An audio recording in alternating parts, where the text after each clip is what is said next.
The Greenbelt Germany were the foremost barriers of the border of the GDR of East Germany. And now it is a cross-national biotope network system in Germany. The European Green Belt runs along more than 12,500 kilometers. It connects wilderness areas, cultural landscapes, water ecosystems, coasts, large rivers, and woodlands. The Greenbelt is a retreat, like the DMZ, for many endangered species and contributes to the protection of biodiversity in Europe. The mixed natural and cultural World Heritage sites worldwide are not too many. The European Greenbelt would be visible on a world map, and maybe, and that would be my hope, at some point in the future, the DMZ will also be one of the World Heritage sites.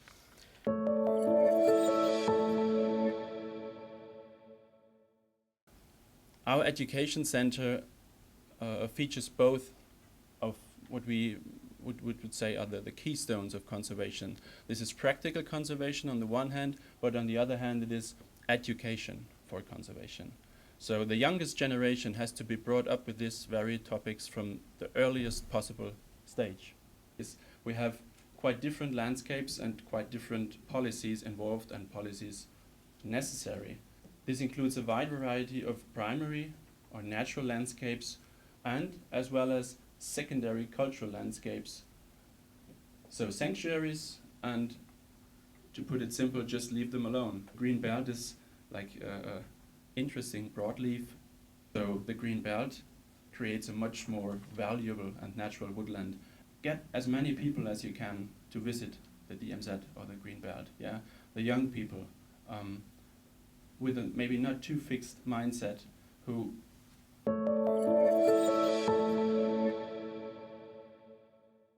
If you have a look at the unit program of work, this triple planetary crisis is also reflected in our work. We have three main pillars in blue, as you can see: climate action, nature action, and chemical and pollution action. And the world we envision, you can see here in green: climate stability, living in harmony with nature, and a pollution-free planet. And we try to address all of these goals holistically. I think the most ambitious of all these targets is the target 3, 30 by 30. And what does 30 by 30 mean? We want by 2030 to conserve 30% of the world, and both in terms of land and ocean, so terrestrial and marine areas. And if I think about, Korea, in the context of Korea, what could be, fitting into all these categories, I think it's the DMZ. That DMZ is part of the Amur Ecological Corridor.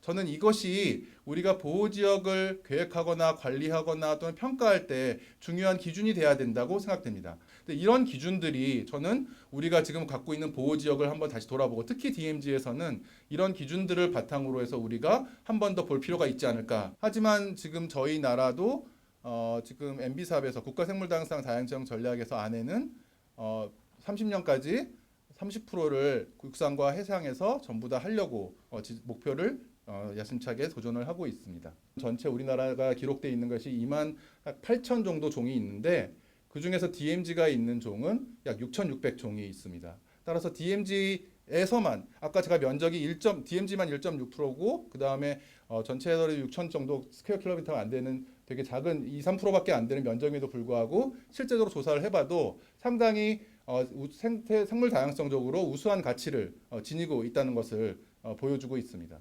지역 주민들과 지역에 있는 많은 그 NGO들이 참여를 해서 그런 분들이 조금 더 모니터링과 여기 하고 있는 모든 구성 요소들, 모니터링부터 시작해서 서식지 보전이라든지 PES뿐만 아니라 이런 보전 대책을 만드는 부분에서도 충분히 많이 의사를 내고 참여하는 것이 상당히 중요할 것으로 보여집니다.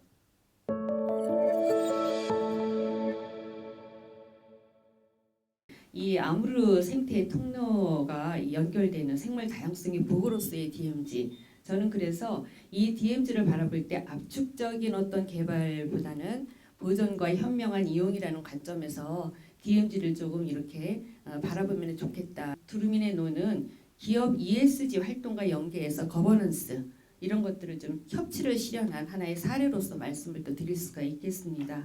이런 증권 등을 도구로 활용해서 논을 친환경적으로 경작하려고 하는 농부들의 노력, 우리 백 회장님 와 계시는데 백 회장님 같으신 분들 그 노력을 존중하고 또 그 노력에 대해서 보상하는 잘 아시는 PES 이것은 하나의 또 이익 공유의 모범 사례라고도 말씀을 또 드릴 수가 있을 것 같습니다. DMZ를 접경지역 생태 통로로 설정하는 이니셔티브를 취할 수 있겠다. 정부는 DMZ 일원의 자연자본의 가치를 파악하고 또 주민들이 이를 활용해서 얻을 수 있는 이익을 도출할 수 있는 회계체계 이런 회계체계를 일단 마련하고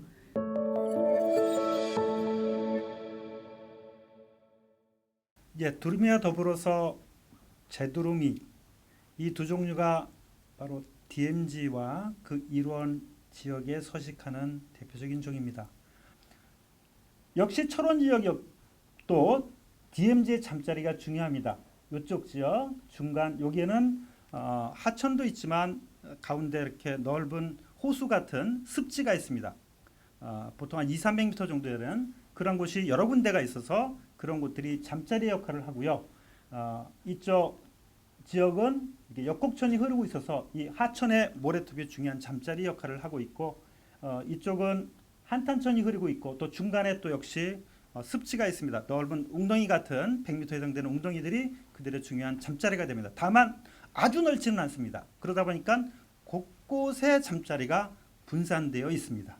그리고 낮 시간에 바로 사람의 통제가 되어서 잘 들어갈 수 없는 민간인 통제 지역에 이렇게 고르게 분포하고 있는 것을 볼 수 있습니다. 다만 산악 지역에는 분포할 수 없겠죠. 그리고 민간인 통제 지역이 아닌 곳에는 없습니다.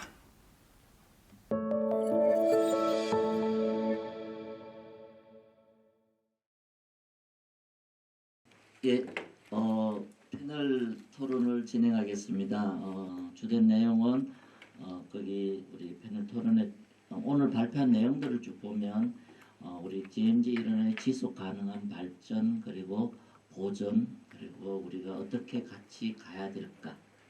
우리 DMZ가 어떻게 중요한 자연 자본을 소유하고 있는지를 좀 자세히 연구하는 게 필요하다고 보거든요. 지금 알게 모르게 우리나라에서 많이 자연 자본을 굉장히 많이 쓰고 있는데 그러면 이 자연 자본으로 인해서 내가 얻는 이익이 뭔지 그거에 대해서는 자세하게 설명하기 힘들고 제가 정부 데이터를 봐도 우리 자연 자본이 어떻게 존재하고 자연의 영향이 어떻게 변하는지에 대해서는 데이터가 많이 없는 게 사실입니다. 그래서 그런 자연 자본이 어떤 생물종이 어떻게 이용되고 이게 어떤 경제적인 부가가치를 얻는지가 나와야 DMZ에 있는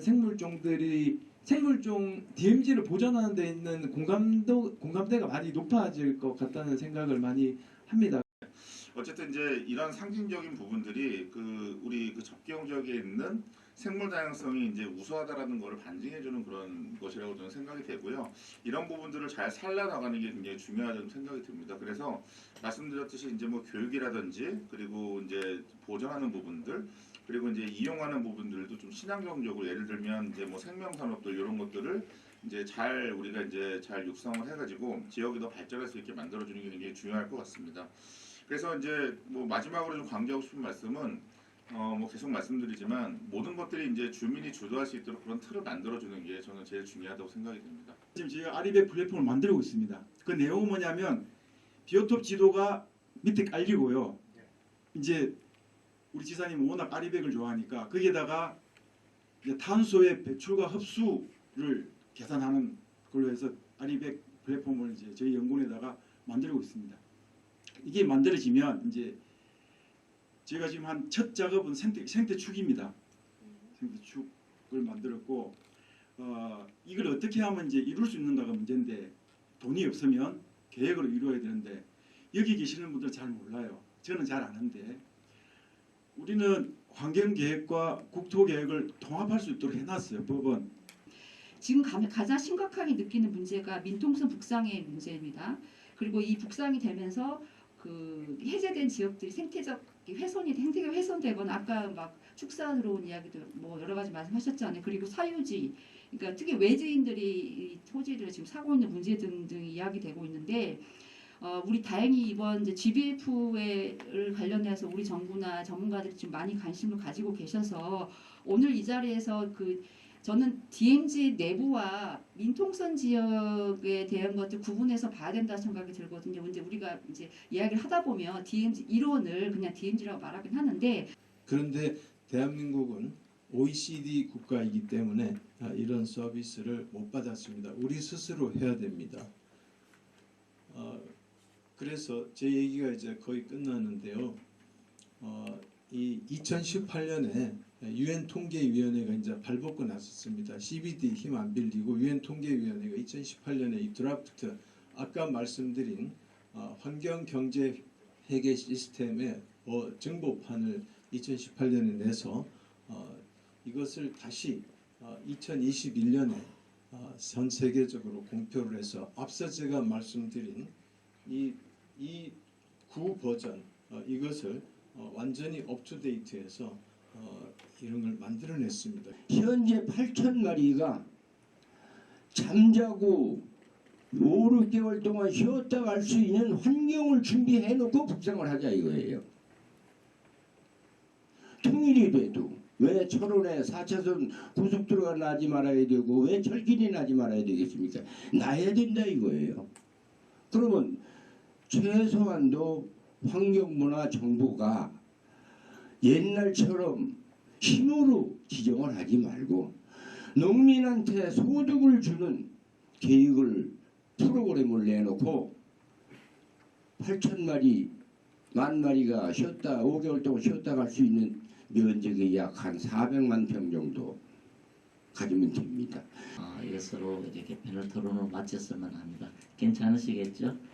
네, 그럼 박수로 마무리하겠습니다.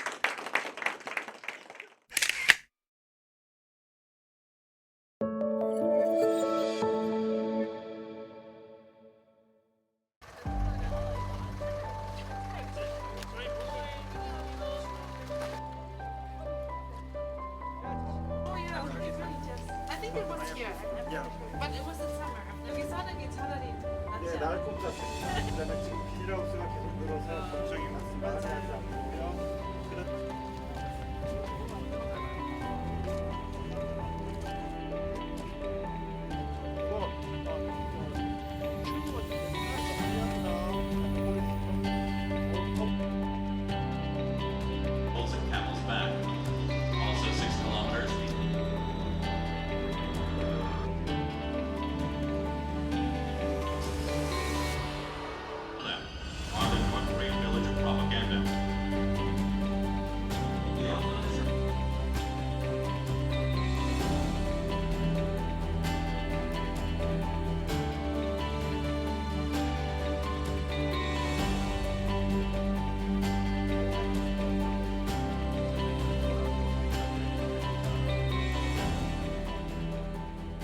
It's a strange feeling to be here and to look at one of the most severely protected and militarized borders of the world, and on the other hand see how just in a few decades nature can turn again into something wild and something beautiful.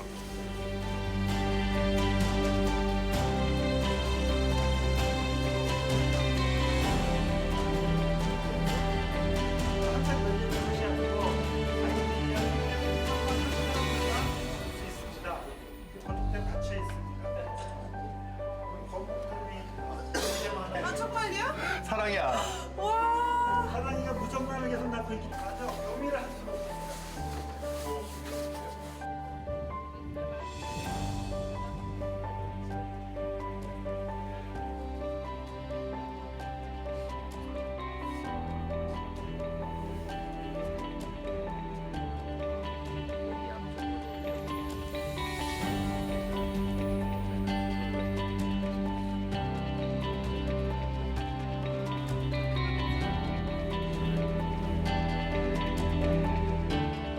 저 반 한국 사람 반 독일 사람이거든요. 정말 민통성 안에 들어가면 느끼는 것이 너무 많아요. 그러니까 뭐가 대한민국만 안에 있으면 잘 느끼지 않지만 여기 실제로 민통성 들어와서 DMZ도 보면서 아직 이런 과거 있구나. 현재까지 통일도 안 됐고 이런 과거에 대해서 좀 모르는 그런 이야기 많이 나와서 너무 좋았고, 그리고 그게만 아니라 이제 자연 보존 그리고 두루미 보존 어떻게 하는지 이제 많이 배우는 것 같아요. 논밭 사용 방법도 달라지니까 조금 걱정되지만 이 두루미가 늘어지고 있으니까 희망이 되게 크고, 그리고 우리 같이 젊은 사람들도 조금 있었으면 좋겠고 많은 사람들 여기 민통성 대해서 조금 알았으면 좋겠어요.